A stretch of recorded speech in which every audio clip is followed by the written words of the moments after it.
മുഹമ്മദ് നബി സല്ലല്ലാഹു അലൈഹി വസല്ലമ തങ്ങൾക്ക് സ്വലാത്തു ചൊല്ലണം എന്ന് പറയുന്ന ഇന്നല്ലാഹ വ മലായികതഹു യുസല്ലൂന അലൻ നബിയ്യ് യാ അയ്യുഹല്ലദീന ആമനു സ്വല്ലു അലൈഹി വസല്ലിമു തസ്ലീമ എന്ന ആയത്തിറങ്ങിയത് ഈ ശഅബാൻ മാസത്തിലാണ്. അതുകൊണ്ട് തന്നെ ഈ മാസത്തിന് ഷഹ്റുസ് സ്വലാത്ത്, സ്വലാത്തിൻ്റെ മാസം എന്ന ഒരു പേരും കൂടിയുണ്ട്. മദ്ഹുൻ നബി സല്ലല്ലാഹു അലൈഹി വസല്ലമ ധാരാളമായി ഇറങ്ങിയിട്ടുള്ളതും ഈ മാസത്തിലാണ്. അലം നശ്റഹ് സൂറത്തിൻ്റെ നുസൂൽ, അതിൻ്റെ ഇറക്കമുണ്ടായത് ഈ മാസത്തിലാണെന്ന അഭിപ്രായമുണ്ട്. ഈ മാസം മുസ്തഫായ നബി സല്ലല്ലാഹു അലൈഹി വസല്ലമയുമായി വളരെ അടുത്തു നിൽക്കുന്ന മാസമാണ് എന്ന ആമുഖത്തോടുകൂടെയാണ് പ്രബോധനത്തിൻ്റെ രീതിയെക്കുറിച്ചുള്ള എൻ്റെ ഈ സംസാരം ഞാൻ ആരംഭിക്കുന്നത്. ഒരുപക്ഷെ ഈ സമയത്ത് സംസാരിക്കാൻ ഏറ്റവും അനുയോജ്യനായ ആൾ ഞാൻ തന്നെ ആയിരിക്കും. കാരണം പ്രസംഗത്തിലേറെ പാട്ടുപാടാൻ പറ്റിയ സമയമാണിപ്പോൾ എന്ന് ഞാനും നിങ്ങളും നമ്മളെല്ലാവരും മനസ്സിലാക്കുന്നുണ്ട്. ക്രമീകരണങ്ങളൊക്കെ അങ്ങനെ നടക്കട്ടെ. അതിൻ്റെ കൂടെ ഈ പ്രസംഗം നിങ്ങൾ ശ്രദ്ധിക്കണം. ഒരുപക്ഷെ ശ്രദ്ധിക്കാൻ കഴിയുന്ന ഒരു സാഹചര്യത്തിലല്ലെങ്കിൽ ഇൻഷാ അല്ലാഹ് റെക്കോർഡ് ഉണ്ടാവുമല്ലോ. അതുകൊണ്ട് പിന്നെ എന്തായാലും ശ്രദ്ധിക്കണം. പിന്നെ നമ്മുടെ ദായിമാർക്കുള്ള കൂടുതൽ പരിശീലനങ്ങളും പരിപാടികളൊക്കെ ഇൻഷാ അല്ലാഹ് പിന്നീടും നടക്കും. സമ്മേളനാനന്തരം തുടർന്നു പോകുന്നതാണ് 10313 ദായിമാർ നാസിഹീങ്ങൾ എന്ന് പറയുന്ന ഈ സംവിധാനം. അതുകൊണ്ട് ഇൻഷാ അല്ലാഹ് ഭാവി പരിപാടികളിലൊക്കെ എല്ലാവരും സജീവമായി ഉണ്ടാകണമെന്ന് എല്ലാവരോടും ഈ സന്ദർഭത്തിൽ അഭ്യർത്ഥിക്കുകയാണ്. ഞാൻ എൻ്റെ ഈ വിഷയത്തെ 3 ഭാഗമാക്കിയിട്ട് ക്രമീകരിച്ചിട്ടുണ്ട്. അതിലൊന്നാമത്തെ ഭാഗം ഒരു പ്രബോധകൻ എന്ന് പറയുന്ന ഒരു ഭാഗമാണ്. ഇവിടെ സൂറത്തുൽ അഹ്സാബിൻ്റെ 33-ാമത്തെ ഒരായത്തിൽ നിന്നാണ് നമ്മൾ തുടങ്ങുന്നത്. യാ അയ്യുഹൻ നബിയ്യു ഇന്നാ അർസൽനാക ഷാഹിദൻ വ മുബശ്ശിറൻ വ നദീറ വദാഇയൻ ഇലല്ലാഹി ബിഇദ്നിഹി വസിറാജൻ മുനീറ വബശ്ശിരിൽ മുഅ്മിനീന ബിഅന്ന ലഹും മിനല്ലാഹി ഫദ്ലൻ കബീറ വലാ തുതിഇൽ കാഫിരീന വൽ മുനാഫിഖീന വദഅദാഹും വതവക്കൽ അലല്ലാഹി വകഫാ ബില്ലാഹി വക്കീല എന്ന ആയത്തിൽ നിന്ന് ദഅവത്തിനെക്കുറിച്ചുള്ള പഠനം ആരംഭിക്കാം എന്ന് നമ്മൾ വിചാരിക്കുകയാണ്. സഹോദരങ്ങളെ, ഈ പരിശുദ്ധമായ ഖുർആൻ വാക്യത്തിൽ മുസ്തഫായ നബി സല്ലല്ലാഹു അലൈഹി വസല്ലമ തങ്ങൾ ദാഴിയാണ് എന്തുകൊണ്ട് എന്നതിനെക്കുറിച്ച് പറയുന്നുണ്ട്. 1,24,000 അമ്പിയാക്കളാണ് ലോകത്ത് വന്നിട്ടുള്ളത്. അവരെല്ലാവരും ദഅവത്തിന് വേണ്ടിയാണ് വന്നത്. അതുകൊണ്ട് അമ്പിയാക്കളിൽ നിന്നാണ് ദഅവത്തിനെ പഠിക്കേണ്ടത്. അമ്പിയാക്കളെ നമ്മൾ പരിശോധിച്ചാൽ 100% മുസ്ലിങ്ങളല്ലാത്തവർ ഉള്ള നാട്ടിലേക്ക് നിയോഗിതരായ ആളുകളുണ്ട്. 100% മുസ്ലിങ്ങളായ ആളുകളിലേക്ക് നിയോഗിതരായ പ്രവാചകന്മാരുണ്ട്. സയ്യിദുനാ ലൂത്ത് നബി അലൈഹിസ്സലാം അതിൻ്റെ ഉദാഹരണമാണ്. പകുതിയുള്ള നാട്ടിലേക്ക് നിയോഗിതരായ അമ്പിയാക്കളുണ്ട്. ഇങ്ങനെ അമ്പിയാക്കളിൽ നിന്ന് എല്ലാറ്റിനും മാതൃക കാണാൻ വേണ്ടി പറ്റും. നമ്മുടെ നബിയായ മുസ്തഫായ നബി സല്ലല്ലാഹു അലൈഹി വസല്ലമ തങ്ങളിൽ നിന്നാണ് ഏറ്റവും കൂടുതൽ മാതൃകകളെ മനസ്സിലാക്കേണ്ടത് എന്ന ആമുഖം പറയുകയാണ്. ഇന്നാ അർസൽനാക നബിയെ, നിങ്ങളെ നിയോഗിച്ചിരിക്കുന്നു ഷാഹിദൻ, സാക്ഷിയായിട്ട് എന്നതാണ് ഒന്നാമത്തെ ഭാഗം. സാക്ഷിയാകുക എന്ന് പറഞ്ഞാൽ കണ്ടു പറയുക എന്നാണ്. നമ്മളൊരു ആക്സിഡൻ്റ് ഉണ്ടായി എവിടെയെങ്കിലും, അത് കണ്ടു, അതിന് സാക്ഷിയായാൽ നമ്മൾ കോടതി ചെന്നാൽ ആദ്യം ചോദിക്കും നീ കണ്ടോ എന്ന് ചോദിക്കും. അപ്പോൾ സാക്ഷി പറയാമെന്ന് പറഞ്ഞാൽ ഒന്നാമത്തെ ഭാഗം കാണുക എന്നുള്ളതാണ്. അള്ളാഹുവിനെ കുറിച്ച് പറയാമെന്ന് പറഞ്ഞാൽ അള്ളാഹുവിനെ കണ്ടു പറയാൻ യഥാർത്ഥത്തിൽ കഴിയില്ല. അള്ളാഹുവിനെ ഒരാൾ മാത്രമാണ് ഈ ദുനിയാവിൽ വെച്ച് കണ്ടിട്ടുള്ളത്. അതുതന്നെ ദുനിയാവിലെന്ന് പറയാൻ പറ്റുമോ? മിഅ്റാജിൻ്റെ രാത്രിയിൽ മുസ്തഫാ നബി സല്ലല്ലാഹു അലൈഹി വസല്ലമയാണ്. അപ്പോൾ അള്ളാഹു അനുഭവത്തെ കണ്ടു പറയാൻ കഴിയില്ല. പിന്നെ എങ്ങനെയാണ് ഈ ഷാഹിദാകൽ എന്നതാണ്. ഷാഹിദാകാൻ കഴിയുക നബി സല്ലല്ലാഹു അലൈഹി വസല്ലമ തങ്ങൾക്കാണ്. നബി തങ്ങൾ അള്ളാഹുവിനെ കണ്ടിട്ടുണ്ട്, അതുകൊണ്ട് കണ്ടു പറയാൻ പറ്റും. മുസ്തഫാ നബി സല്ലല്ലാഹു അലൈഹി വസല്ലമ തങ്ങളുടെ മിഅ്റാജ് യഥാർത്ഥത്തിൽ ആ ഷുഹൂദാണ്. ഈ ഷുഹൂദിലേക്ക് നമ്മൾ എത്തുന്ന ഒരവസ്ഥയുണ്ട്. അത് സ്വർഗത്തിലാണ് യഥാർത്ഥത്തിൽ. അതിന് ലിഖാ എന്നാണ് പറയേണ്ടത്. പിന്നീടിട്ട് ദഅവത്തിൻ്റെ ആവശ്യമില്ലല്ലോ. അപ്പം നമ്മൾ അള്ളാഹുവിനെ കാണുമെങ്കിൽ പോലും കണ്ടു പറയാൻ സാധ്യമാവില്ല. പിന്നെ എങ്ങനെയാണ് ഷാഹിദാവുക എന്നതിൻ്റെ ഉത്തരം കണ്ട ആളെ കാണാൻ പറ്റൂല, കണ്ട ആളെ അള്ളാഹുവിനെ കണ്ടു പറയാൻ പറ്റൂല, കണ്ട ആളെ കണ്ടു പറയാനാണ് യഥാർത്ഥത്തിൽ കഴിയുക. അതുകൊണ്ട് ദഅവത്തിൽ മുത്തുനബി സല്ലല്ലാഹു അലൈഹി വസല്ലമ തങ്ങളെ പറയാനാണ് യഥാർത്ഥത്തിൽ കഴിയുന്നത്. നമ്മുടെ വിശ്വാസ കാര്യങ്ങളൊക്കെ നമ്മളിങ്ങനെ പരിശോധിച്ച് നോക്കിയാൽ അതൊക്കെ ഒരു വിഷയത്തിൽ തടഞ്ഞു നിൽക്കുന്നതായി കാണും. സിറാത്ത് പാലപ്പം നമ്മളെല്ലാവരും വിശ്വസിക്കുന്നു. സിറാത്ത് പാലത്തെ നമ്മൾ വിശ്വസിക്കുന്നത് മുത്തുനബിയിൽ വിശ്വാസമുള്ളത് കൊണ്ടാണ്. അല്ലാതെ ഒരിക്കലും നമ്മളോടിപ്പോൾ ഒരാൾ ചോദിക്കുകയാണ് സിറാത്ത് പാലം എന്ന് പറഞ്ഞാൽ എങ്ങനെയെന്ന് ചോദിച്ചാൽ നമ്മൾ പറയും മുടിയേക്കാൾ നേർമയായതും വാളിനേക്കാൾ മൂർച്ചയുള്ളതും പിന്നെ എത്രയോ പ്രകാശവർഷങ്ങൾ ദൂരേക്ക് ഇങ്ങനെ നരകത്തിൻ്റെ മേലെ കൂടെ വലിച്ചു കെട്ടിയതും കോടാനക്കോടി മനുഷ്യന്മാർക്ക് നടക്കാനുള്ളതുമാണ് എന്നൊക്കെ പറഞ്ഞിട്ട് മനസ്സിലായില്ലേ എന്ന് ചോദിച്ചാൽ നമ്മൾ മനസ്സിലായി എന്നൊക്കെ പറയുമെങ്കിലും സംഗതി മനസ്സിലായിട്ടില്ല എന്നുള്ളതാണ്. ഇങ്ങനെ എല്ലാ കാര്യവും ഖബറിൽ ജീവിതമുണ്ട്, സംഗതി ഖബറിൽ ജീവിതമുണ്ട് എന്ന് നമ്മൾ വിശ്വസിക്കുന്നുണ്ട്. മനസ്സിലായില്ലേ എന്ന് ചോദിച്ചാൽ മനസ്സിലായി എന്നാണ് മറുപടി. പക്ഷെ സംഗതി പറയുമ്പോൾ നമുക്കത് മനസ്സിലാവൂലല്ലോ. അത് ജീവിക്കാൻ പറ്റിയൊരു സ്ഥലത്തല്ലോ ഈ മനുഷ്യന്മാരെ കൊണ്ടുവച്ചാണ്ട് പോരുന്നത്. മീസാൻ എന്ന തുലാസ്, ഈ തുലാസിനും ഇപ്പം അതേപോലെ പ്രശ്നമുണ്ട്. എല്ലാ കാലത്തെയും തുലാസ് ഒരേപോലെ അല്ലല്ലോ.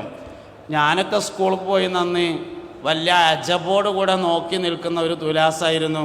ഇങ്ങനെ മേശമ്മ വെക്കണ ഒരു പാത്രമൊക്കെ ഉള്ള തുലാസ്. അന്നിങ്ങനെ 3 ചങ്ങരുള്ള തുലാസ് പോയിട്ട് മേശമ്മ വെക്കുന്ന തുലാസുകൾ വന്ന ഒരു സമയമായിരുന്നു അത്. അപ്പോൾ ആ സമയമായതുകൊണ്ട് അതിങ്ങനെ സ്കൂൾക്കൊക്കെ പോകുമ്പോൾ കടയിലായ്മ ഇങ്ങനെ തൂക്കണത് അജബായിട്ട് ഇങ്ങനെ നോക്കി നിൽക്കും. പിന്നെ ഒരുപാട് തുലാസുകൾ വന്നു, ഡിജിറ്റൽ തുലാസുകൾ വന്നു. ഇപ്പോൾ സൂപ്പർ മാർക്കറ്റിലൊക്കെ ഉള്ള തുലാസ് സാധനം എടുത്തുങ്ങാണ്ട് അയിമക്കാണ്ട് വെച്ചിട്ടൊരു ബട്ടൺ ഞെക്കിയാൽ ബില്ലടിച്ചിട്ട് വരും, ഒട്ടിച്ച് വിട്ടാൽ മതി എന്നുള്ള രൂപത്തിലാണ്. ഇനി എന്ത് തുലാസ വരാനിരിക്കണതെന്ന് നമുക്കൊട്ട് അറിയില്ല. പിന്നെ എങ്ങനെ മീസാൻ എന്ന തുലാസ് മനസ്സിലാവും എന്ന് ചോദിച്ചാൽ, എന്നാൽ മനസ്സിലായില്ലേ എന്ന് ചോദിച്ചാൽ ആ മനസ്സിലായിട്ടുണ്ട് എന്ന് തന്നെയാണ് അതിൻ്റെ മറുപടി പറയുക. ഇവിടെയൊക്കെ ഉള്ളൊരു പ്രശ്നം എന്താ വെച്ചാൽ നമുക്കാകെ മനസ്സിലായത് ഒരു കാര്യമാണ്, മുഹമ്മദ് നബി അള്ളാഹുവിൻ്റെ റസൂലാണെന്ന് മനസ്സിലായതിനാൽ സിറാത്തും മനസ്സിലായി, ജന്നത്തും മനസ്സിലായി, നാറും മനസ്സിലായി, ഹിസാബും മനസ്സിലായി, ഹൗലും മനസ്സിലായി, എല്ലാം മനസ്സിലായി. അത് പോയാൽ അതിൻ്റെ കൂടെ എല്ലാം പോകും. അതുകൊണ്ട് മുസ്തഫായ നബി സല്ലല്ലാഹു അലൈഹി വസല്ലമ തങ്ങളെ പറയലാണ് യഥാർത്ഥത്തിൽ ദഅവത്തിൻ്റെ അടിസ്ഥാനം എന്ന് പറയുന്നത്. ഒന്നാം ഭാഗം പ്രബോധകൻ എന്ന് പറയുന്നത് എങ്ങനെയായിരിക്കണം എന്നതിനെക്കുറിച്ചാണ്. മുഹമ്മദ് നബി സല്ലല്ലാഹു അലൈഹി വസല്ലമ തങ്ങളെ ലക്ഷ്യമാക്കുക, ദഅവത്തിൻ്റെ നിയ്യത്ത് വളരെ പ്രധാനപ്പെട്ട ഒരു ഭാഗമാണ്. പുണ്യനബി സല്ലല്ലാഹു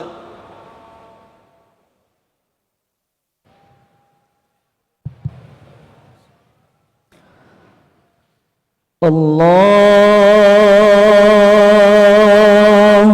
അക്ബർ അല്ലാഹു അക്ബർ വർസുഖനാ ശഫാഅതഹു യൗമൽ ഖിയാമ ഇന്നക ലാ തുഖ്ലിഫുൽ മിആദ്. ബിസ്മില്ലാഹിർ റഹ്മാനിർ റഹീം. അല്ലാഹു ലാ ഇലാഹ ഇല്ലാ ഹുവൽ ഹയ്യുൽ ഖയ്യൂം ലാ തഅഖുദുഹു സിനത്തും വലാ നൗമുൻ ലഹു മാ ഫിസ് സമാവാതി വമാ ഫിൽ അർദ് من ذا الذي يشفع عنده إلا بإذنه يعلم ما بين أيديهم وما خلفهم ولا يحيطون بشيء من علمه إلا بما شاء وسع كرسيه السماوات والأرض ولا يؤوده حفظهما وهو العلي العظيم. മുഅ്മിനീങ്ങളെ, മുഹമ്മദ് നബി സല്ലല്ലാഹു അലൈഹി വസല്ലമയെ ലക്ഷ്യമാക്കുക എന്നതാണ്. 2 കാര്യങ്ങളാണ് ഒരു പ്രബോധകനെ കുറിച്ച് പറയുമ്പോൾ. അതിൽ ഒന്നാമത്തേത് അവൻ്റെ ലക്ഷ്യം മുസ്തഫായ നബി സല്ലല്ലാഹു അലൈഹി വസല്ലമ തങ്ങളായിരിക്കണം എന്നതാണ്. ദഅവത്ത് തന്നിലേക്കായാൽ പരാജയപ്പെടും, ദഅവത്ത് മുഹമ്മദ് നബിയിലേക്കാണെങ്കിൽ വിജയിക്കും. നമ്മളിലേക്ക് ബഹുമാനപ്പെട്ട ഞാനവറുകൾ എന്ന് തോന്നിയാൽ പരാജയപ്പെടുന്നതാണ്. അതായത് നമ്മളിലേക്ക് ക്ഷണിക്കരുത്. കണ്ടിലങ്ങൾ എൻ്റെ മാതിരി എന്ന് പറഞ്ഞാൽ സംഗതി തോൽക്കും, കണ്ടിലങ്ങൾ മുത്തുനബിൻ്റെ മാതിരി എന്ന് പറഞ്ഞാൽ വിജയിക്കും. ദഅവത്തും കാരണം മുഹമ്മദ് നബി സല്ലല്ലാഹു അലൈഹി വസല്ലമയെ ഇൻസാനുൽ കാമിലുള്ളൂ. നമ്മളിലേക്ക് ക്ഷണിച്ചാൽ നമ്മുടെ നുക്സാനിയത്തിനെ ആളുകൾക്ക് അള്ളാഹു കാണിക്കപ്പെടും. അതോടുകൂടി ഉണ്ടാക്കി വെച്ച എല്ലാ ചില്ല് കൊട്ടാരങ്ങളും തകർന്നു പോകും. കാമിലായ മനുഷ്യൻ മുഹമ്മദ് നബി സല്ലല്ലാഹു അലൈഹി വസല്ലമയാണ്. കാമിലായ മനുഷ്യനിലേക്ക് ക്ഷണിക്കാൻ പറ്റൂ.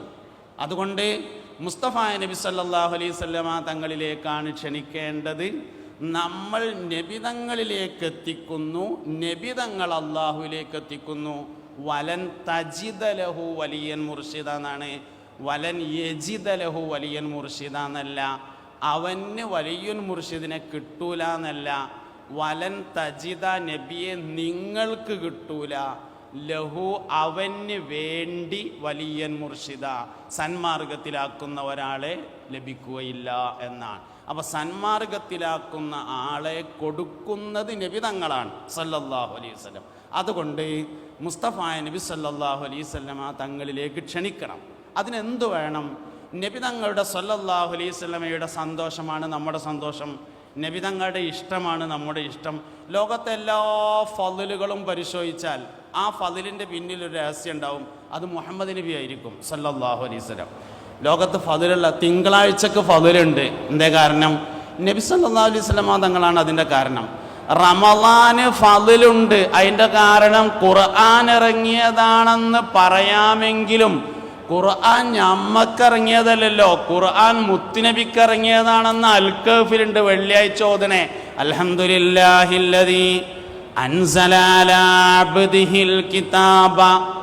അബ്ദ് എന്ന് പറഞ്ഞാൽ ഒരാളാണ്, മുത്തുനബിക്ക് ഇറങ്ങിയതാണ് ഖുർആൻ ഷരീഫ്.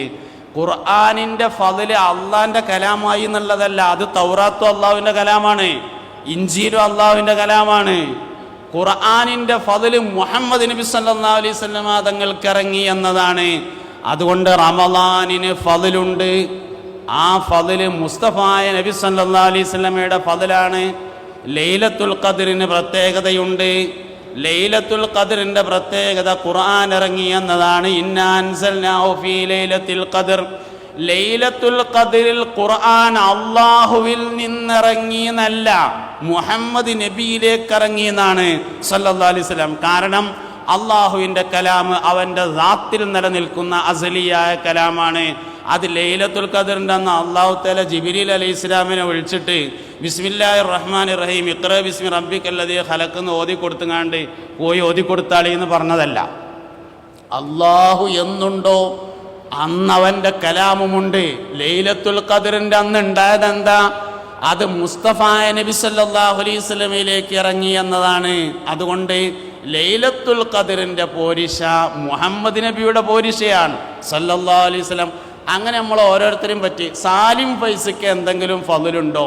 മുഹമ്മദ് നബിയുടെ ഫളിലാണത് സല്ലല്ലാഹു അലൈഹി വസല്ലം. ഹല്ലുക്കും ഫിദ്ദുന്യ ഇയ്യായ, അള്ളാഹു നിങ്ങൾക്ക് ചെയ്തു തന്ന ഏറ്റവും വലിയ അനുഗ്രഹം ഞാൻ നിങ്ങളുടെ നബിയായതാണെന്ന് അഷ്റഫുൽ വറാ ഹബീബുനാ റസൂലുള്ളാഹി സല്ലല്ലാഹു അലൈഹി വസല്ലം പറഞ്ഞിട്ടുണ്ട്. ഞാൻ എൻ്റെ ഒരു ഉദാഹരണം പറഞ്ഞിട്ടുള്ളത്, ഉഹദ് മലയെ നമ്മൾ ഇഷ്ടപ്പെടുന്നു, അതൊരു മലയാണ്. ഉഹദ് മലയെ നമ്മൾ ഇഷ്ടപ്പെടുന്നു. കാരണം എന്തേ? നബി തങ്ങൾക്ക് ഉഹദ് മലനോട് ഇഷ്ടമാണ് എന്നതാണ് കാരണം. മുസ്തഫായ നബി സല്ലല്ലാഹു അലൈഹി വസല്ലമയുടെ ഇഷ്ടങ്ങൾ നമ്മുടെ ഇഷ്ടങ്ങളായി മാറുക എന്നതാണ്.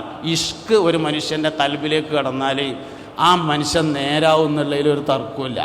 അത് വളരെ എളുപ്പം. മനുഷ്യന്മാരെ നന്നാക്കാൻ പല വഴിയുണ്ട്. ഒരു മനുഷ്യൻ നന്നാവുക എന്ന് പറഞ്ഞാൽ ഖുർആൻ, ഹദീസ്, ഇജ്മാ, ഖിയാസ്, താരീഖ്, അഖീദ, വാഖിഅത്തുകൾ ഇതൊക്കെ പഠിച്ചിട്ട് ഒരാൾ നേരാവൂല എന്നൊന്നും പറയില്ല, നേരാവും. പക്ഷെ എളുപ്പ വഴി മുത്തുനബിനെ പഠിച്ചിട്ട് അതേമാതിരി ഉണ്ടായാൽ എളുപ്പം നേരാവും. ലോക ചരിത്രത്തിൽ നിങ്ങൾ എൻ്റെ മാതിരി ആയിക്കോളി എന്നാൽ നിങ്ങൾ നന്നാവും എന്ന് പറഞ്ഞ് ഒരു മനുഷ്യനെ ഉണ്ടാവുള്ളൂ. വാപ്പാക്ക് മക്കളോട് വരെ പറയാൻ കഴിയൂല, മോനെ വാപ്പാൻ്റെ കുട്ടി എൻ്റെ മാതിരി ആയിക്കോട്ടോ സ്വർഗത്തേക്ക് പോകുമെന്ന് പറയാൻ കഴിയൂല. മുസ്തഫായ നബി സല്ലല്ലാഹു അലൈഹി വസല്ലം തങ്ങൾ പറഞ്ഞത്, കുൽ ഇൻ കുന്തും തുഹിബ്ബൂനല്ലാഹ ഫത്തബിഊനി, എൻ്റെ മാതിരി ആയിക്കോളി യുഹ്ബിബുക്കുമുല്ലാഹ്, എന്നാ അള്ളാഹു നിങ്ങളെ ഇഷ്ടപ്പെട്ടോളും എന്ന് പറയാൻ ധൈര്യം കാണിച്ചു എന്നത് പുണ്യനബി സല്ലല്ലാഹു അലൈഹി വസല്ലമയുടെ ഏറ്റവും വലിയ പ്രത്യേകതയാണ്. അതുകൊണ്ട് ഒന്നാമത്തെ കാര്യം, നമ്മുടെ ഇഷ്ടങ്ങൾ പുണ്യനബിയുടെ ഇഷ്ടങ്ങളായിരിക്കണം. രണ്ടാമത്തെ കാര്യം, ഹബീബുനാ റസൂലുള്ളാഹി സ്വല്ലല്ലാഹു അലൈഹി വസല്ലമ തങ്ങളെ നമ്മൾ ഇത്തിബാഅ് ചെയ്യണം. ദഅവത്തിൽ ഏതായാലും ഇത്തിബാഅ് ചെയ്യണം. ഞാൻ എപ്പോഴും പറയാറുള്ള ഒരു കാര്യമാണ്, പരിഹാസം ദഅവത്തല്ല, കളിയാക്കുക. അതിൻ്റെ ഇന്നത്തെ ഏറ്റവും പുതിയ ഭാഷയാണ് ട്രോള് പറയുന്നത്. ട്രോളുക എന്ന് പറഞ്ഞത് ദഅവത്തല്ലല്ലോ. എടാ അബൂജാഹിലെ ഉളുപ്പില്ലാത്തവനെ ധൈര്യം ഉണ്ടോയെന്നൊന്നും ചോദിക്കണേ, അങ്ങനത്തെ ഒരു ഹദീസ് നമ്മൾ ഇതുവരെ അവിടെ തിരഞ്ഞിട്ടും കണ്ടിട്ടില്ല. അങ്ങനെ ഒന്നൊരു സംഭവമൊന്നും ദഅവത്തിലില്ല. പരിഹാസം ദഅവത്തല്ല എന്ന് നമ്മൾ മനസ്സിലാക്കിയേ പറ്റുള്ളൂ.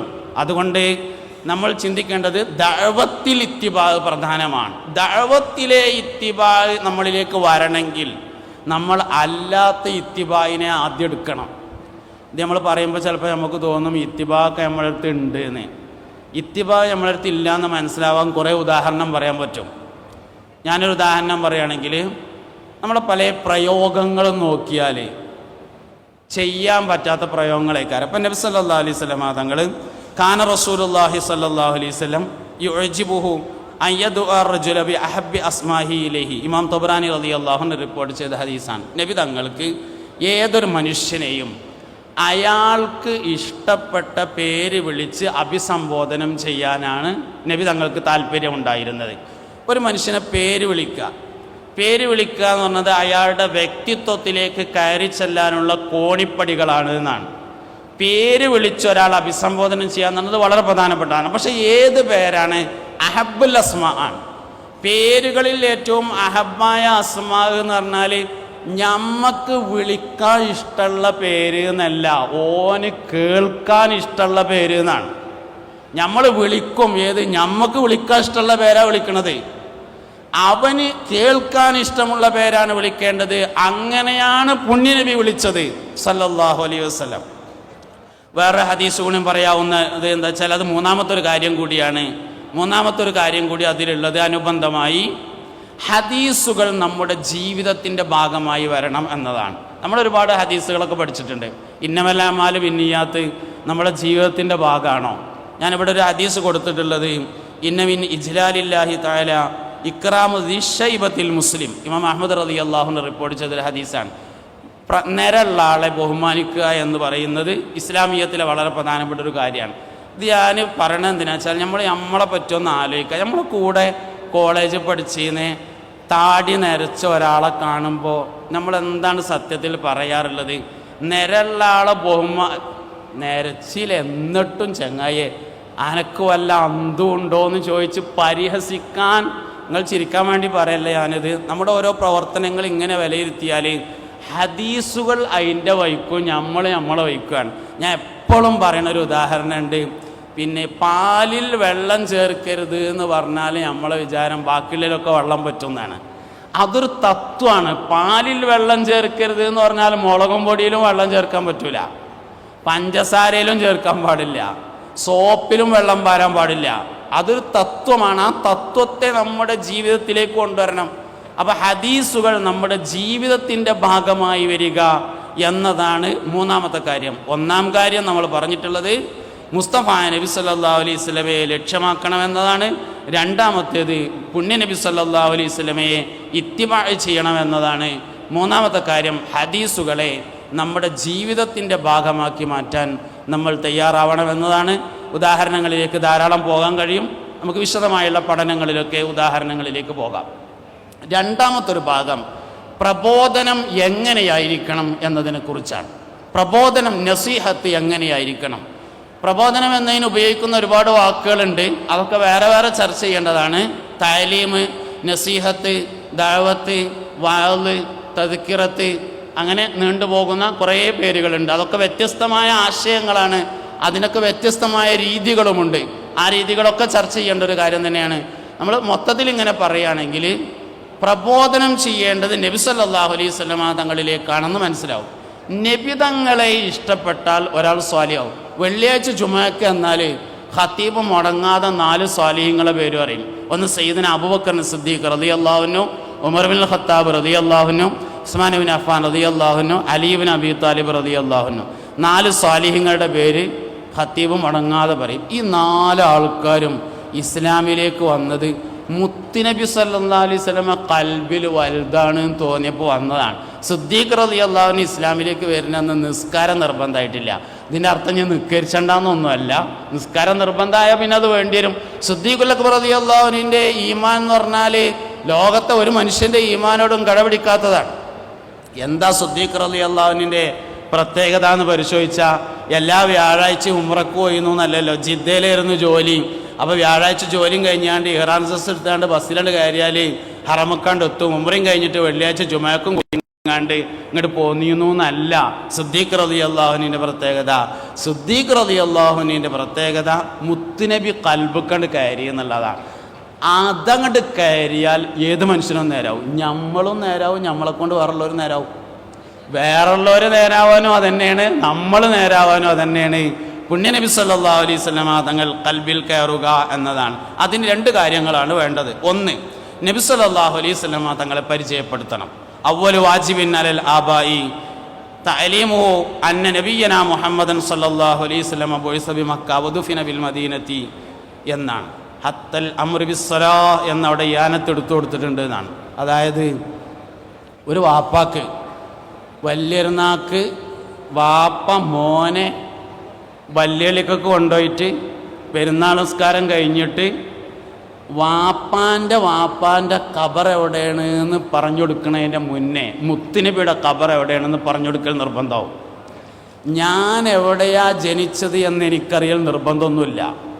ചിലപ്പോൾ വാപ്പാൻ്റെ നാട്ടിലേക്കാരം, ചിലപ്പോൾ ഉമ്മാൻ്റെ നാട്ടിലേക്കാരം. ഞാൻ അത് രണ്ടുമല്ലാത്ത വല്ല പുത്തനങ്ങാടി ജനിച്ചു കണ്ട് ഒരു മാറിയതാന്നോട്ട് അറിയില്ല.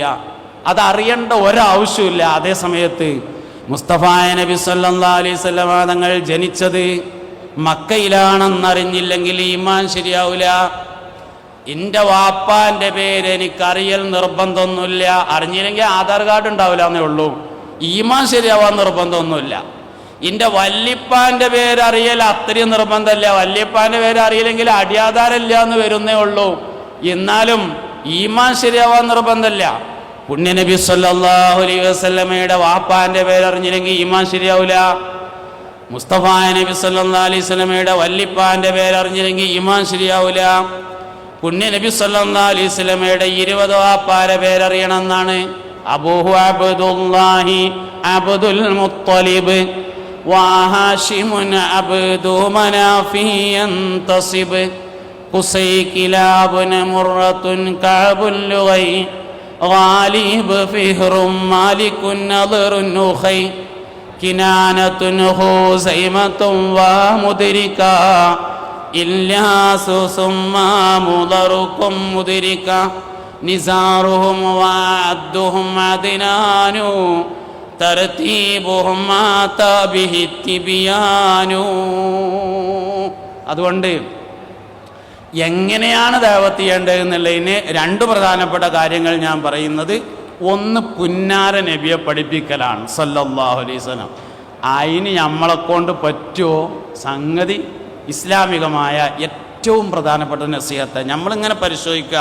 യുക്തിവാദം എന്താ അടിസ്ഥാനം? നബി തങ്ങളോട് താല്പര്യമില്ല സല്ലല്ലാഹു അലൈഹി വസല്ലം. നിരീശ്വരവാദം എന്താ പ്രശ്നം? പുണ്യനബി സല്ലല്ലാഹു അലൈഹി വസല്ലമയോട് താല്പര്യമില്ല. സർവമത സത്യവാദം എന്താ വിഷയം? മുഹമ്മദ് നബിയോട് താല്പര്യമില്ല സല്ലല്ലാഹു അലൈഹി വസല്ലം. ലിബറലിസം എന്താ പ്രശ്നം?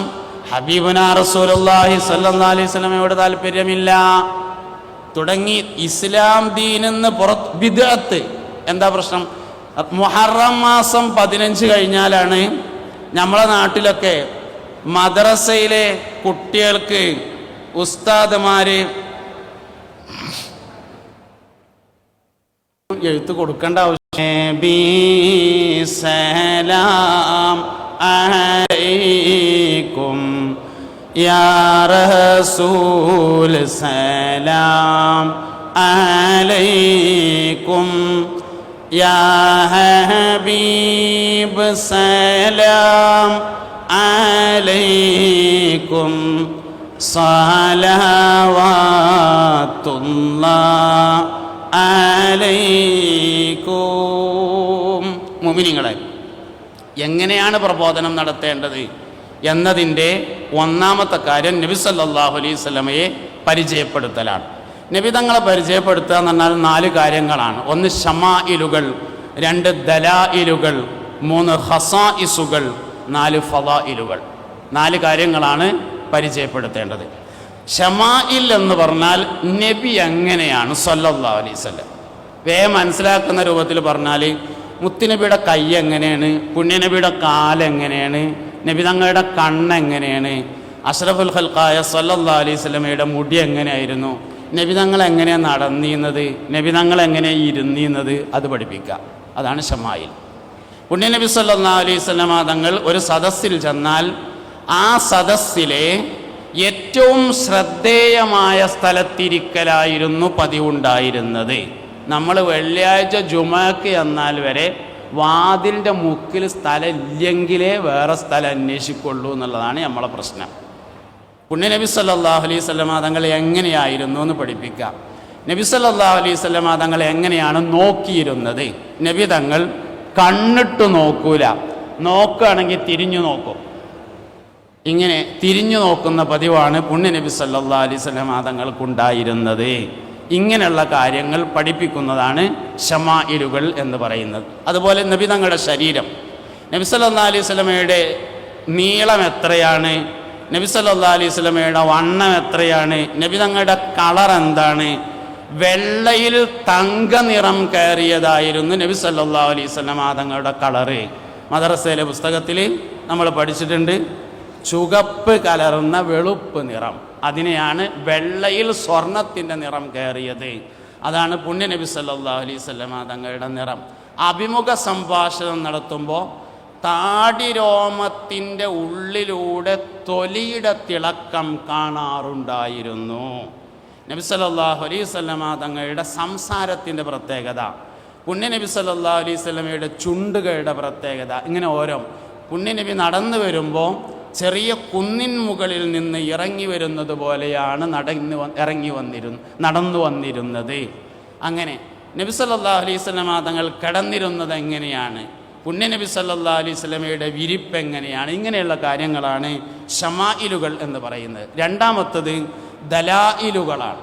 നബി സല്ലല്ലാഹു അലൈഹി വസല്ലമ തങ്ങൾ നബിയാണ് എന്ന് സ്ഥിരപ്പെടുത്തുന്ന ലക്ഷ്യങ്ങൾ. ഏറ്റവും പ്രധാനപ്പെട്ടത് പരിശുദ്ധമായ ഖുർആനാണ്. എല്ലാ അമ്പിയാക്കൾക്കും അല്ലാഹു സുബ്ഹാനഹു വ തആല ദഅവത്തിന് വേണ്ടി ഉപകരണങ്ങൾ നൽകിയിട്ടുണ്ട്. അതിലെ പ്രധാനപ്പെട്ട ഒരു ഉപകരണം മുത്തുനബിക്ക് നൽകിയത് ഖുർആനാണ്. അത് നുബുവത്തിൻ്റെ ഒരു തെളിവാണ്. ഇതുപോലെ മുഅ്ജിസത്തുകൾ തെളിവാണ്. നബി സല്ലല്ലാഹു അലൈഹി വസല്ലമ തങ്ങളുടെ അമാനത്ത്, ഫതാനത്ത്, തബ്ലീഗ്, സിദ്ഖ് തുടങ്ങിയ കാര്യങ്ങളൊക്കെ നബി സല്ലല്ലാഹു അലൈഹി വസല്ലമയുടെ നുബുവത്തിൻ്റെ ദലായിലുകളാണ്. അതാണ് രണ്ടാമത്തേത്. മൂന്നാമത്തേത് ഖസായിസുകളാണ്, പ്രത്യേകത. പുണ്യനബി സല്ലല്ലാഹു അലൈഹി വസല്ലമ തങ്ങൾക്ക് ഒരുപാട് പ്രത്യേകത ഉണ്ടായിരുന്നു. നബി തങ്ങളുടെ പ്രത്യേകത പറയുമ്പോൾ നമുക്ക് ആകെ ഓർമ്മ വരുന്ന ഒരു പ്രത്യേകത എന്താ വെച്ചാൽ, എല്ലാവർക്കും 4 വിവാഹം കഴിക്കാനാണ് അനുമതി ഉള്ളത്, നബി തങ്ങൾക്ക് അതിലേറെ ഉണ്ടായിരുന്നു എന്നാണ്. ആ സംശയത്തിൻ്റെ ഒന്നാം മറുപടി തന്നെ ഖസായിസുൻ നബി സല്ലല്ലാഹു അലൈഹി വസല്ലം മുഴുവൻ പഠിച്ചാൽ ആ സംശയം തീരുന്നുള്ളതാണ്. നബി സല്ലല്ലാഹു അലൈഹി വസല്ലമ തങ്ങൾക്ക് ഒരു പ്രത്യേകത ഒന്നല്ല, ഒരുപാട് പ്രത്യേകത ഉണ്ട്. രാവിലെ ജലീൽ റഹ്മാനി തഹജ്ജുദ് നിസ്കാരത്തെക്കുറിച്ച് പറഞ്ഞു. ഫറദ് നിസ്കാരം നിർബന്ധമാകുന്നതിന് മുമ്പ് നബി തങ്ങൾക്ക് തഹജ്ജുദ് നിസ്കാരം നിർബന്ധമാക്കിയിട്ടുണ്ട്. ഞമ്മക്ക് തഹജ്ജുദ് നിസ്കാരം സുന്നത്താണ്. മൊബൈൽ ബെല്ലടിച്ചില്ലെങ്കിൽ അതെന്താന്നാവോ ബാറ്ററി കഴിഞ്ഞ് ഓഫായി എന്ന് പറഞ്ഞാൽ മതി. നബി സല്ലല്ലാഹു അലൈഹി വസല്ലമ തങ്ങൾക്ക് തഹജ്ജുദ് നിസ്കാരം സുന്നത്തല്ല, അത് ഫറദ് നിസ്കാരം നിർബന്ധമാകുന്നതിന് മുമ്പാണ്. ഇഖ്റ ബിസ്മി ആദ്യം ഇറങ്ങി, യാ അയ്യുഹൽ മുദ്ദസ്സിർ പിന്നെ ഇറങ്ങി, യാ അയ്യുഹൽ മുസമ്മിൽ ഇറങ്ങി. അതിലാണ് തഹജ്ജുദ് നിസ്കാരം പറയണത്. അന്ന് ഫർദ് നിസ്കാരമായിട്ടില്ല. ഫർദ് നിസ്കാരം നിർബന്ധമാകുന്നതിന് മുമ്പ് മുസ്തഫായ നബി സല്ലല്ലാഹു അലൈഹി വസല്ലം തങ്ങൾക്ക് തഹജ്ജുദ് നിസ്കാരം നിർബന്ധമാക്കിയിട്ടുണ്ട്. നമ്മൾ മരിച്ചാൽ അള്ളാഹു നമുക്കൊക്കെ ദീർഘായുസ്സ് തരട്ടെ. ഒരുപാട് ആളുകൾ ദുആ ചെയ്യാൻ വേണ്ടി പ്രത്യേകം പറഞ്ഞിട്ടുണ്ട്. അള്ളാഹു ഒരുപാട് ആളുകൾ രോഗികളാണ്. അള്ളാഹു എല്ലാവർക്കും രോഗശമനം നൽകി അനുഗ്രഹിക്കട്ടെ. കൂട്ടത്തിൽ പറഞ്ഞു എന്നേ ഉള്ളൂ. അപ്പം അതുകൊണ്ട് നമ്മൾ മരിച്ചാൽ എന്തെങ്കിലും വല്ല 10 സെൻറ്റോ 20 സെൻറ്റോ ഒക്കെ ഉണ്ടെങ്കിൽ മക്കൾക്ക് ഓരിവെക്കാൻ പറ്റും. പുണ്യനബി സല്ലല്ലാഹു അലൈഹി വസല്ലം തങ്ങൾ വഫാത്തായപ്പോൾ ചെറു സ്വത്തൊക്കെ ഉണ്ട്, പൊതുഖജനാവിലടച്ചു. സിദ്ദീഖുൽ അക്ബർ റളിയല്ലാഹു അൻഹു പ്രഖ്യാപിച്ചു, മുത്തുനബി സല്ലല്ലാഹു അലൈഹി വസല്ലമയുടെ സ്വത്തിൽ അനന്തരമില്ല. എല്ലാ ഖസായിസുകളും പഠിക്കുമ്പോൾ നമ്മളെ മനസ്സെന്നെ പറയും, അങ്ങനെയാണെങ്കിൽ കുഴപ്പമില്ല എന്ന്. നമ്മളാകെ ഒരു ഖസായിസേ പഠിച്ചതുള്ളൂ എന്നുള്ളതാണ് പ്രശ്നം. യുദ്ധത്തിൽ പരാജയമുണ്ടാകുമെന്ന് തോന്നിയാൽ പിന്തിരിഞ്ഞു പോരാൻ പറ്റും. യുദ്ധം പരാജയപ്പെടുമെന്ന് തോന്നിയാൽ പിന്തിരിയാം. പക്ഷെ നബി തങ്ങൾക്ക് പിന്തിരിയാൻ പാടില്ല. ഉഹദ് യുദ്ധത്തിൽ എല്ലാവരും പിന്തിരിഞ്ഞു എന്ന് തോന്നിയപ്പോൾ മുസ്തഫ നബി സല്ലല്ലാഹു അലൈഹി വസല്ലം തൻ്റെ കുതിരപ്പുറത്തേക്ക് ചാടിക്കയറി. കാരണം നബി തങ്ങൾക്ക് പിറകിലേക്ക് പോകാൻ പാടില്ലായിരുന്നു.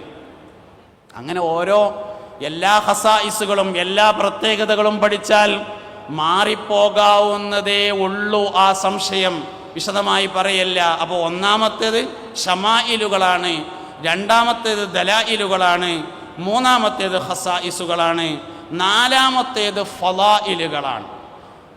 എല്ലാവരെക്കാളും നബി തങ്ങൾക്കുള്ള പ്രത്യേകതകൾ സല്ലല്ലാഹു അലൈഹി വസല്ലം. അതിൻ്റെ ഇടയിൽ ഒരു കാര്യം പറയാൻ ശ്രമിച്ചത് ബിദ്അത്തിന്റെ അസ്ലും നബിനോടുള്ള താല്പര്യക്കുറവാണ് എന്നാണ്. മുഹറം 15 ആയാൽ, അപ്പോഴാണ് ആ എഴുത്ത് വന്നത്, അപ്പോഴാണ് പോയത്. മുഹറം 15 ആയാൽ നമ്മളെ നാട്ടിലൊക്കെ ഉള്ള മദ്രസയിലെ ഉസ്താദുമാർ കുട്ടികൾക്ക് നബിദിന പരിപാടികൾ പഠിപ്പിക്കാൻ തുടങ്ങും. പാട്ടും പ്രസംഗവും കഥാപ്രസംഗവും പിന്നെ സംഭാഷണവും അങ്ങനത്തെ പരിപാടിയൊക്കെ. ആ നല്ല പരിപാടികളൊക്കെ ഉണ്ട്, കുറേ ഉണ്ട്. ഈ ആളെ കളിയാക്കുന്ന തരത്തിലുള്ള കിസ് പ്രോഗ്രാമൊക്കെ ഉണ്ട്, അത് ഒഴിവാക്കേണ്ടതാണ്. നല്ല കിസ് ഉണ്ട്. നല്ല കിസ് പറഞ്ഞാൽ ഒന്നുകിൽ സ്പോർട്ട് കിസ് ആയിരിക്കണം. കൊണ്ടുവന്നിരുന്നിട്ട് ചോദ്യം ഒന്നും നേരത്തെ പറഞ്ഞിട്ടില്ല, അപ്പം ചോദിക്കുക, മറുപടി പറയുക, നല്ല കൂടുതൽ സ്കോർ കിട്ടിയ ആൾക്കാർക്ക് സമ്മാനം കൊടുക്കുക. സമ്മാനം അപ്പം തന്നെ കൊടുക്കണമെന്നില്ല, പിന്നെ കൊടുത്താലും കുഴപ്പമില്ല. അല്ലെങ്കിൽ പിന്നെ ഒന്നുകിൽ നല്ലൊരു ആർട്ടിക്കിളോ അല്ലെങ്കിൽ ഒരു പുസ്തകമോ അല്ലെങ്കിൽ ഒരു പ്രഭാഷണമോ കൊടുക്കുക, അതിന്ന് ചോദ്യം ചോദിക്കുക. ഇതിപ്പോൾ വേറെ എന്താ വെച്ചാൽ ചോദ്യം ഉണ്ടാക്കുന്ന ആൾക്ക് ആകെ 10 ചോദ്യം അറിയേണ്ടുള്ളൂ. ഖുർആനിലെ പുള്ളിയില്ലാത്ത അക്ഷരങ്ങൾ എത്രയാകുന്നു, എന്നിട്ട് പിന്നെ ഇതാണ്ട് വിതരണം ചെയ്തിട്ട് പിന്നെ എല്ലാവർക്കും മുദരിസ്മാർക്കും വലിയ വലിയ ഖത്തീബന്മാർക്കൊക്കെ ഫോൺ ചെയ്യുക, എങ്ങനെ പെരയിലിരുന്നിട്ട് പുള്ളില്ലാത്ത അക്ഷരം എത്ര ഉണ്ട്. മുദരിസിന് പുള്ളില്ലാത്ത അക്ഷരം നോക്കിയിരിക്കണം പണിയല്ലേ പറഞ്ഞിട്ടാൽ. ഈ ചോദ്യം ഉണ്ടാക്കിയ ആൾക്ക് ആകെ ഈ പുള്ളില്ലാത്ത അക്ഷരം അറിയുള്ളൂ. അതുകൊണ്ട് വലിയ വലിയ ദർജയുള്ള ആൾക്കാർ, ആലിമീങ്ങൾ, മുദരിസ്മാർ, സദറുസ്താദ്മാരൊക്കെ അയബാക്കണ പരിപാടിയാണ് ആ കിസ് പ്രോഗ്രാം. അത് അത്ര ഒരു ഗുണകരമായ കാര്യമല്ല. കിസ് പ്രോഗ്രാം എന്നുള്ള പരിപാടിക്ക് കുഴപ്പമൊന്നുമില്ല, പക്ഷെ അത് ഹുറുമത്തുള്ള രൂപത്തിലായിരിക്കണം. വേറെ ഒന്നുണ്ടായിരുന്നു, അതിപ്പോൾ നിലവിലില്ല. തെറ്റായ ഉത്തരങ്ങൾ പഠിപ്പിച്ചിട്ട് പറയിപ്പിക്കുക. 5 എ പറയാ, ബി പറയാ, സി പറയാന്ന് പറഞ്ഞിട്ട് 3 ആൾക്ക് തെറ്റായ ഉത്തരങ്ങൾ പഠിപ്പിക്കുക. ഇങ്ങനെ മൂല്യമില്ലാത്തതോ ശരിയല്ലാത്തതോ ആയ കാര്യങ്ങളൊന്നും നമ്മൾ ഒരിക്കലും ചെയ്യാൻ പാടില്ല. അതിൻ്റെ കൂട്ടത്തിൽ ഓർമ്മ എന്നോ പറഞ്ഞു എന്നേ ഉള്ളൂ.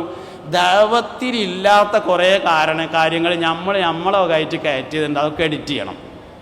അതൊക്കെ എഡിറ്റ് ചെയ്ത് ഒഴിവാക്കിയിട്ട് ഉള്ളത് അതിൽ ഇത്തിബാ വളരെ പ്രാധാന്യം അറിയിക്കുന്നതാണ്, അതാണ് കയറ്റേണ്ടത്. അപ്പോൾ ഫളായിലുകളെ കുറിച്ച് പറയുമ്പോൾ പിന്നെ എന്താ പറഞ്ഞു വെച്ചാൽ മുഹറം 15 ആയാൽ ഉസ്താദ്മാർ കുട്ടികൾക്ക് നബിദിന പരിപാടിയൊക്കെ പഠിപ്പിക്കാൻ കൊടുക്കണം. അതേ സമയത്ത് തന്നെ മുഹമ്മദ് അദ്ദേഹം സാധാരണ മനുഷ്യൻ തന്നെയാകുന്നു എന്ന ക്യാമ്പയിനും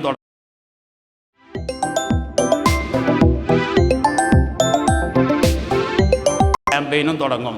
ബിദ്അത്തിന്റെ അസ്ലും മുഹമ്മദ് നബിയോടുള്ള സല്ലല്ലാഹു അലൈഹി വസല്ലമയോടുള്ള താല്പര്യക്കുറവ് തന്നെയാണ്.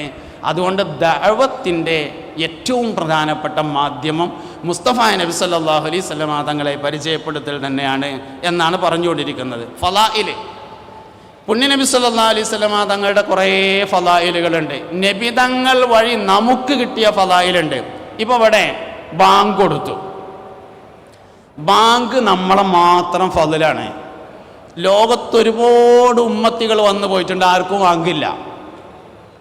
നിസ്കാരമുള്ളവരും ഉണ്ടായിട്ടുണ്ട്. മൂസാ നബിക്ക് നിസ്കാരം ഉണ്ടായിട്ടുണ്ട്. ഈസാ നബി അലൈഹി ഇസ്ലാമിന്, നൂഹ് നബി അലൈഹി ഇസ്ലാമിന്, അയ്യൂബ് നബി അലൈഹി ഇസ്ലാമിന് നിസ്കാരം ഉണ്ടായിട്ടുണ്ട്. അവർക്കൊന്നും ബാങ്കില്ല. ബാങ്ക് നമുക്ക് മാത്രമേ ഉള്ളൂ. അത് ഈ ഉമ്മത്തിൻ്റെ ഫളായിലിൽപ്പെട്ടതാകുന്നു ബാങ്ക് എന്ന് പറയുന്നത്. അപ്പം അതുകൊണ്ട് ഫളായിലുകളായി നമുക്ക് കിട്ടിയത് മുസ്തഫ നബി സല്ലല്ലാഹു അലൈഹി വസല്ലമയുടെ ഫളായിലുകൾ. ഇതെല്ലാം പറയുക എന്നതാണ് ഒന്നാമത്തെ കാര്യം. അതിനെയാണ് നബി സല്ലല്ലാഹു അലൈഹി വസല്ലമയെ പഠിപ്പിക്കുക എന്ന് ഞാൻ പറഞ്ഞത്. രണ്ടാമത്തെ കാര്യം പുണ്യ നബി സല്ലല്ലാഹു അലൈഹി വസല്ലമയെ മദ്ഹ് ചെയ്യുക എന്നതാണ്. മദ്ഹുൻ നബി സല്ലല്ലാഹു അലൈഹി വസല്ലം. മഖ്ദൂമമാർ നമ്മളെ പഠിപ്പിച്ചു തന്ന ഏറ്റവും പ്രധാനപ്പെട്ട ദഅവത്തിൻ്റെ ഒരു മാധ്യമമാണ് മദ്ഹുൻ നബി എന്ന് പറയുന്നത്. നമ്മുടെ നാട്ടിൽ ലോകത്ത് എല്ലായിടത്തും രചിച്ചിട്ടുള്ള മദ്ഹിൻ്റെ ഗീതങ്ങൾ നമ്മുടെ നാട്ടിലെ സാധാരണക്കാർക്ക് വരെ പാടാൻ പറ്റുന്ന തരത്തിൽ ജനകീയമാക്കി തന്നത് മഖ്ദൂമമാരാണ്. മഖ്ദൂമമാർ സ്വീകരിച്ചിട്ടുള്ള ദഅവത്തിൻ്റെ പ്രധാനപ്പെട്ട ഒരു ശൈലിയാണ് മദ്ഹുൻ നബി സല്ലല്ലാഹു അലൈഹി വസല്ലം എന്ന് പറയുന്നത്. മദ്ഹുൻ നബി 3 തരത്തിലാണ്. ഒന്ന് അൽ ഔസാഫ് ബി തഹ്സീനാണ്, രണ്ടാമത്തേത് അൽ ഔസാഫ് ബി തസീനാണ്, മൂന്നാമത്തേത് അൽ ഔസാഫ് ബി തംകീനാണ്. അൽ ഔസാഫ് ബി തഹ്സീൻ എന്ന് പറഞ്ഞാൽ നബി സല്ലല്ലാഹു അലൈഹി വസല്ലം തങ്ങളുടെ പ്രത്യേകതകൾ പറയലാണ്. ഞാൻ അതിന് 3 കവിതകളെ കൂട്ടുപിടിച്ചുകൊണ്ടാണ് പറയുന്നത്. ഒന്നാമത്തേത് ബഹുമാനപ്പെട്ട തഴവ ഉസ്താദിൻ്റെ ഒരു കവിതയാണ്. ഒരു പ്രത്യേകത നബിക്കു പ്രസിദ്ധമാ, സുഹൃത്തുക്കളെ താഴോട്ട് നോക്കതു വ്യക്തമാ, കോട്ടുവായി നബിക്കില്ല എന്നാണൊന്ന്, ഇരിക്കാത്തതാണ് ഈച്ച ജസദിൽ വന്ന്. മുൻഭാഗം പോലാ കാഴ്ച നബിയിൽ പിന്നിലും, അതുപോലെ സ്ഖലനവുമില്ലുറക്കിലൊരിക്കലും. ഏതൊരു സദസ്സിൽ നബി ഇരുന്നാൽ പിന്നെ ചുമരവരിലെല്ലാം ഉയരുമെന്ന, ഭൂമിക്കു മുകളിൽ കാണലില്ല മൂത്രവും, അതുപോലെ ഭൂമി വിഴുങ്ങുമെന്ന കാഷ്ടവും. ഉറക്കം ഉണ്ട് എന്നാൽ തന്നെയും കൽബിനുറക്കം ഇല്ല എന്നാ തീരെയും. കണ്ടാൽ മൃഗങ്ങൾ ഓടലില്ലെന്നുണ്ട്, നിഴലില്ല ശംസിൽ എന്നതും നബിക്കുണ്ട്. പ്രസവിച്ച ഹാലിൽ തന്നെ നബി മഹ്തൂന, ഇവ പാഠമിട്ടവനെപ്പോഴും മഅ്മൂന. അപ്പോൾ ഞാൻ ഒന്നാമത്തെ കാര്യത്തിന് തഴവ ഉസ്താദിൻ്റെ ഈ വരികളെ കൂട്ടുപിടിച്ചു. അതായത് അൽ-ഔസാഫു ബിത്തഹ്സീൻ എന്ന് പറയുന്ന പ്രത്യേകതകൾ പറയുന്നതാണ് ഒന്നാമത്തേത്. രണ്ടാമത്തേത് അൽ-ഔസാഫു ബിത്തസീൻ എന്ന് പറയലാണ്. അൽ-ഔസാഫു ബിത്തസീൻ എന്ന് പറയുന്നത് നബി സല്ലല്ലാഹു അലൈഹി വസല്ലമ തങ്ങളുടെ സീനത്തുകൾ ഇങ്ങനെ പറഞ്ഞുകൊണ്ടിരിക്കുക, ഭംഗിയെക്കുറിച്ച് പറയലാണ്. അതിന് ബഹുമാനപ്പെട്ട കീച്ചേരി ഉസ്താദിൻ്റെ ഒരു കവിതയാണ് കൂട്ടുപിടിച്ചിട്ടുള്ളത്. ഇതൊക്കെ നിങ്ങൾക്ക് PDF കിട്ടും, അതിലുണ്ടാവും. ഉമിനീരിനും വല്ലാത്ത നറുമണമാണേ, ഉടലോ സുവർണം തോറ്റിടും വിധമാണ്, നന്നായി എണ്ണയിടുന്ന തലമുടിയാണേ, നറുതേൻ പൊഴിക്കും പുണ്യപുഞ്ചിരിയാണ്, ചുറ്റുന്ന പോൽ സൂര്യൻ അവജിഹിൽ ഭംഗിയായി, ചന്തം പനിനീർ പൂതളം സൗരഭ്യം.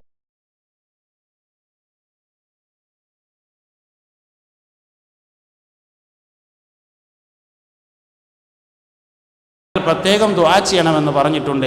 അവരുടെ എല്ലാ മുറാദുകളെയും ഹാസിലാക്കട്ടെ, മരണപ്പെട്ടവരുടെ ഖബറിന് സ്വർഗമാക്കി കൊടുക്കട്ടെ, രോഗികൾക്ക് പരിപൂർണമായ രോഗശമനം നൽകി അനുഗ്രഹിക്കട്ടെ. ആമീൻ. വആഖിറു ദഅവാനാ അൽഹംദുലില്ലാഹി റബ്ബിൽ ആലമീൻ. അസ്സലാമു അലൈക്കും വറഹ്മത്തുള്ളാഹി.